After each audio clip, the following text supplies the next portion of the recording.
To all my lioness sisters who feel something wild, fierce, and beautiful stirring within them, you are stunning. You were born for this moment. Don't be afraid of your strength, questions, or insights. Awaken, rise up, and dare to realize all you were created to be. Chapter 1. Awaken a Lioness. Nature is made to conspire with spirit to emancipate us. Ralph Waldo Emerson. The year was 1994, and it was a night like any other in that season of my life. I had tumbled into bed later than I should have, after a desperate attempt at putting my house in order. As a pregnant mother of 3 sons, I slept deeply in those days. I would shut my eyes and fall right to sleep, only to be roused by the sound of an alarm, children, or late morning sunlight streaming into my room. But this night, I fell asleep and woke at dawn, shaken to my core. In the pre-dawn hours, I'd experienced a vivid and unusual dream. Actually, to call it a dream makes it sound as though it came to me in the form of sleep or shadow. This imagery did not. I dream regularly, but not at this level of intensity. In my world of sleep, I found myself vibrantly awake. Before me was a scene set in another place and time. I sensed I no longer walked the pathways of earth. I stood in some heavenly realm, a place of illumination without glare. Radiant light was everywhere and appeared to come from everything. There was no mist or shadow, only glorious color. These saturated hues of living color were comprised of shades so concentrated that I am without earthly reference to name them. The pigments were layered and multidimensional. For some reason, I best remember the tones of purple, but not quite our purple, and blue, yet unlike ours. There were no edges, sides, or upper border, yet the backdrop of color enwrapped what it showcased, an elevated platform of flawless, cream-colored stone, and on this platform reclined a golden lioness. She was feline perfection, majestic, powerful, and richly textured. She didn't move, but there was no doubt in my mind that she was alive, far more alive than any earthbound animal I'd seen in motion. Her head was erect but not tense, her forelegs stretched out in front of her, her fur and eyes gleamed golden. Beneath her flawless tawny coat, I could see every curve of her perfectly formed muscles. This stunning, still lioness was far more substantial, vivid, and vibrant than any of the lionesses that now walk our earth. I couldn't help thinking I beheld a heavenly prototype. Etched on the front of the flawless pillar platform were both a word and a Roman numeral, numbers 23.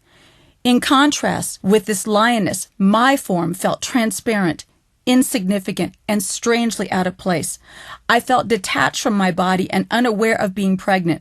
I knew I was there to behold and see, to keenly observe, and in doing so, to learn something unrealized. I sensed an urgency to grasp the weight of the imagery. Even though I was alone with the lioness, I felt no alarm or threat. I felt only wide-eyed wonder, as though by seeing, my spirit was being enlarged and connected. I absorbed all I could of what was around me. My focus shifted, and I looked into the eyes of the lioness. As I did, I heard a voice somewhere behind me announce, "With the birth of this son, you will awaken a lioness." In a blur of golden light, majesty, and wonder, it was over.